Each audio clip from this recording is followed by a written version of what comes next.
하루를 살아가는 시편 묵상 1월 30일 묵상을 시작하겠습니다.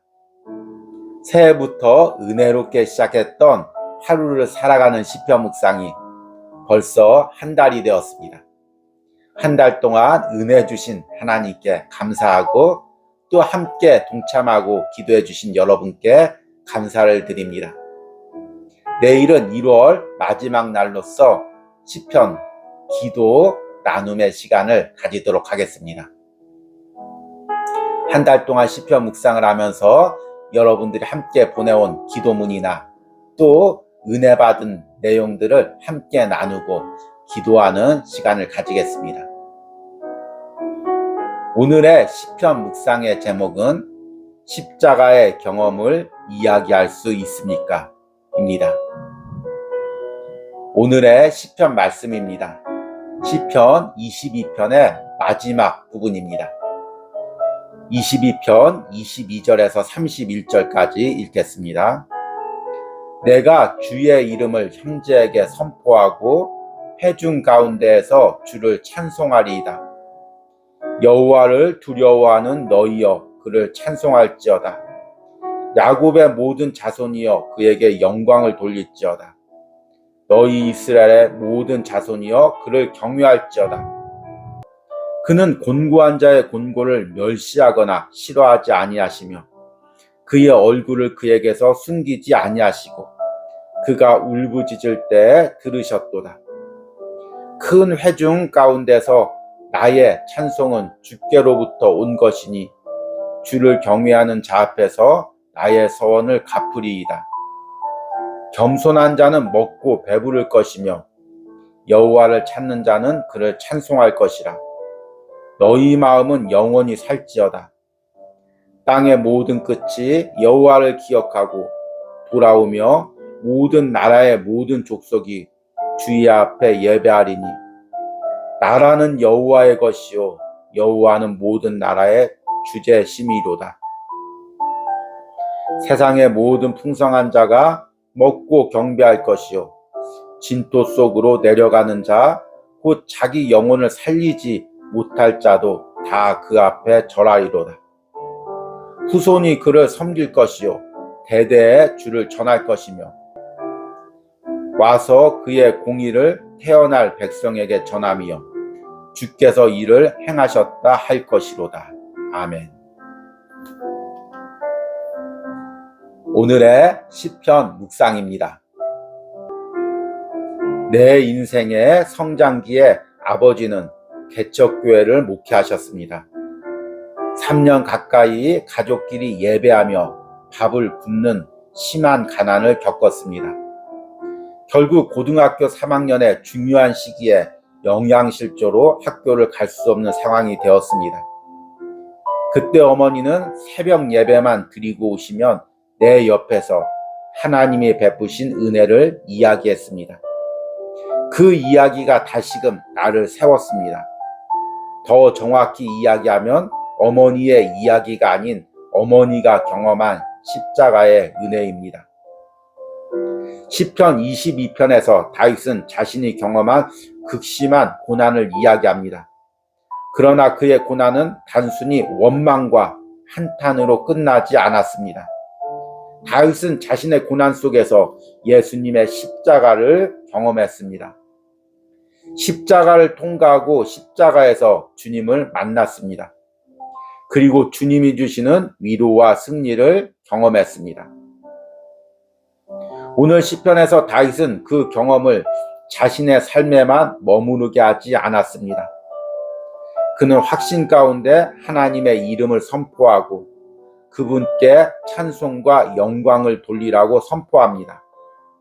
하나님께서 곤고한 자를 멸시하지 않으며 여호와를 찾는 자의 마음을 회복시키심을 이야기합니다. 더 나아가 온 세상과 자손들이 대대로 여호와만을 섬길 것을 선포합니다. 십자가의 은혜는 차고 넘쳐서 사방으로 흘러가는 것입니다. 십자가의 구원은 단순히 교리로만 선포되어서는 안 됩니다. 내가 경험한 십자가를 전해야 합니다. 내 영혼을 살리고 내 인생을 살린 십자가를 경험하고 그 십자가의 은혜를 흘려 보내야 합니다. 고난 중에 예수님의 십자가를 통과한 사람만이 확신 있게 십자가의 고난과 승리를 이야기할 수 있습니다. 그 은혜가 나와 내 가정 그리고 내 주변 사람을 살립니다. 아멘. 우리는 지난 3일간 시편 22편 묵상을 통해 다윗이 자신의 고난 가운데서 어떻게 십자가를 통과하는지, 그리고 자신의 아픔을 어떻게 십자가의 아픔으로 승화시키는지, 어떻게 자신의 고난을 십자가와 일치시키며 십자가의 고난과 승리를 영적으로 미리 맛보는지에 대해서 묵상을 했습니다. 앞부분에 다윗의 극심한 고난만을 이야기하기에 조금 부담스러우신 분도 있었을 것입니다. 그런데 오늘 시편 22편을 마무리하면서 다윗이 십자가에서 경험한 그 은혜, 그 승리를 선포합니다. 그리고 단순히 그 은혜와 승리가 자신의 삶에만 머무는 것이 아니라 온 백성과 함께 그 승리를 찬송하기를 원합니다. 22절에 내가 주의 이름을 형제에게 선포하고 회중 가운데서 주를 찬송하리이다. 여호와를 두려워하는 너희여 그를 찬송할지어다. 야곱의 모든 자손이여 그에게 영광을 돌릴지어다. 너희 이스라엘의 모든 자손이여 그를 경외할지어다. 십자가의 은혜는 한 사람에게만 머물지 않습니다. 내가 받은 십자가의 은혜는 내 안에만 머물러 있지 않습니다. 내 안에서 차고 넘쳐서 사방으로 흘러갑니다. 그래서 내 옆에 있는 사람이 함께 그 은혜를 찬송하게 합니다. 다윗은 구체적으로 자기가 받은 십자가의 은혜가 무엇인지를 오늘 시편 기도에서 이야기합니다. 24절에 그는 곤고한 자의 곤고를 멸시하거나 싫어하지 아니하며 그의 얼굴을 그에게서 숨기지 아니하시고 그가 울부짖을 때 들으셨도다. 시편 22편 1절에서 내 하나님 내 하나님 어찌하여 나를 버리셨나이까. 다윗이 하나님이 마치 자기에게 숨겨져 있는 상황 가운데서 하나님께 부르짖었습니다. 단순히 기도한 것이 아니라 그 속에 있는 답답함과 두려움과 모든 아픔들을 하나님께 토로하며 부르짖었습니다. 그리고 하나님께서 다윗의 그 부르짖음을 들어주셨습니다. 숨겨져 있었던 것 같은 하나님께서 나타나셔서 다윗의 승리를 보여주시고 실제로 그 승리를 삶에서 맛보게 하셨습니다. 그래서 지금 다윗이 24절에 그는 곤고한 자의 곤고를 멸시하거나 싫어하지 아니하며 그의 얼굴을 그에게서 숨기지 아니하시고 그가 울부짖을 때 들으셨다고 고백하는 것입니다. 26절에는 겸손한 자는 먹고 배부를 것이며 여호와를 찾는 자는 그를 찬송할 것이라. 너희 마음은 영원히 살지어다. 여기서 겸손한 자, 또 여호와를 찾는 사람은 무엇입니까? 세상에서 당하는 고난 가운데 내 힘과 내 방법으로 극복하려고 하는 것이 아니라 인간의 마음으로 절망하는 것이 아니라 하나님을 찾는 것입니다. 하나님을 의지하는 것입니다. 다윗처럼 계속되는 고난 가운데서 고난이 깊어지면 깊어질수록 하나님을 의지하는 사람들, 의지하는 마음이 더 강해지는 것입니다. 그러면 하나님께서 그 부르짖음에 응답하시고 그의 마음을, 무너지는 마음을 살리신다는 것입니다. 그래서 다윗은 결국에는 온 땅의 모든 백성이 여호와 하나님을 찬양하게 될 것을 이야기합니다. 27절에 땅의 모든 끝이 여호와를 기억하고 돌아오며 모든 나라의 모든 족속이 주의 앞에 예배하리니 나라는 여호와의 것이요 여호와는 모든 나라의 주제이심이로다. 여호와는 모든 나라의 주제심이로다.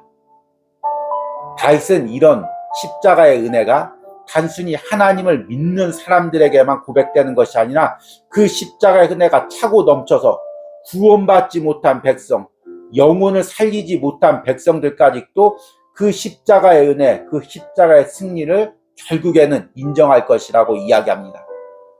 29절에 세상의 모든 풍성한 자가 먹고 경배할 것이요 진토 속으로 내려가는 자 곧 자기 영혼을 살리지 못할 자도 다 그 앞에서 절하리로다. 후손이 그를 섬길 것이요 대대에 주를 전할 것이며 와서 그의 공의를 태어날 백성에게 전하며 주께서 이를 행하셨다 할 것이로다. 오늘 29절 말씀을 보니까 진토 속으로 내려가는 자, 곧 자기 영혼을 살리지 못할 자도, 진토 속으로 내려간다는 것은 무슨 의미입니까? 영혼을 살리지 못한다는 것은 무슨 의미입니까? 구원을 받지 못한 사람들이라는 것입니다. 하나님을 믿지 않는 사람들이라는 것입니다. 그런 이방 백성까지도 다 하나님의 승리와 구원을 찬양하게 될 것이라고 이야기하고 있습니다. 그만큼 내가 경험한 십자가의 은혜, 내 안에 있는 십자가의 은혜는 강렬한 것이어서 내 안에만 머무르는 것이 아니라 차고 넘쳐서 내 주변 사람을 살리고 또 믿지 않는 사람에게까지 영향력을 미친다는 것입니다.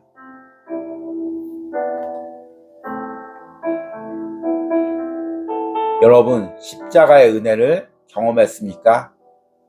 지난 3일간 10편, 22편 말씀을 묵상한 것처럼 나의 아픔을 십자가의 아픔으로 승화시켰습니까? 절망과 고통 속에서 그것을 십자가와 일치시켰습니까? 그래서 십자가에서 주님이 주신 위로와 승리를 경험하고 그 위로와 승리가 내 삶에서 나타났습니까? 그러면 그 위로와 승리는 내 안에만 머물러 있는 것이 아닙니다.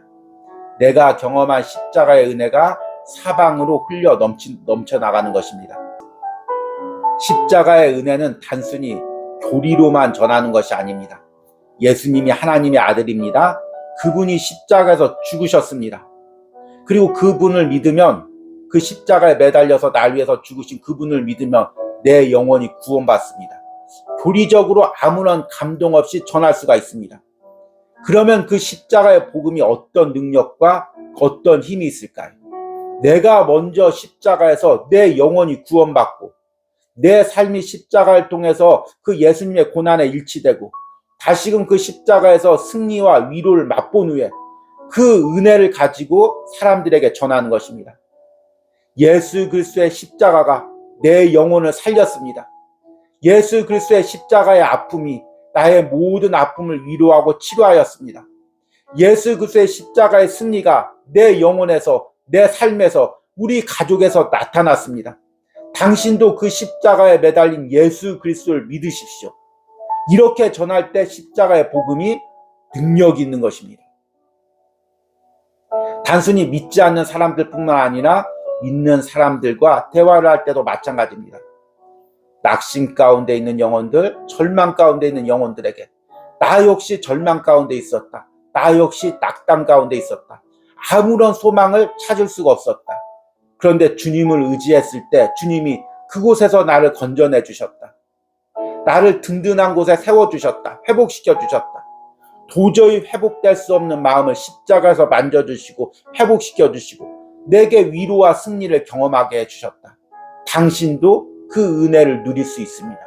이렇게 이야기할 때 내가 경험한 십자가의 위로와 승리가 이웃에게도 다른 사람에게도 전해지는 것입니다. 십자가의 은혜를 경험한 사람은 그 은혜를 자기 안에만 가두어 두어서는 안 됩니다. 십자가의 승리를 과거의 내 경험으로만 한정시키지 마시기 바랍니다. 그것을 흘려 보내시기 바랍니다. 그 은혜가 우리 가족을 살리고 이웃을 살리고 공동체를 살릴 것입니다. 오늘의 기도문 드리기입니다. 내가 경험한 십자가의 고난과 승리의 은혜는 무엇입니까? 내가 자랑해야 할 십자가는 무엇입니까?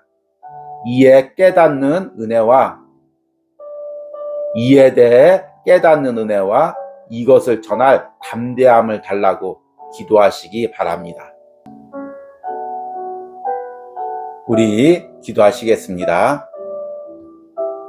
그는 곤고한 자의 공고를 멸시하거나 싫어하지 아니하시며 그의 얼굴을 그에게서 숨기지 아니하시고 그가 울부짖을 때 들으셨도다. 주님, 때로는 주님께서 나를 외면한 것 같은 그 상황 가운데서 내가 주님 앞에 나갈 때 주님 그 십자가의 고난과 승리를 맛보게 하시고 하나님 주님께서 다시금 나를 회복시켰음을 믿음으로 고백합니다. 그 십자가의 승리의 은혜를 내 안에만 머물지 않게 하여 주시옵소서.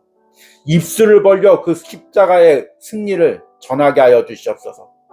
십자가의 고난과 승리로 얻은 그 확신을 사람들에게 이야기하게 하여 주시옵소서. 하나님이 나를 살리셨다. 하나님이 우리 가정을 살리셨다. 하나님께서 내 영혼을 살리셨다. 믿음으로 선포하게 하시고 그 하나님을 찬양하게 하여 주시옵소서. 오늘 시편 묵상하는 심령들 가운데 주님의 십자가의 고난과 승리에 동참하게 하시고 그 은혜를 전할 수 있는 은혜를 허락하여 주시옵소서.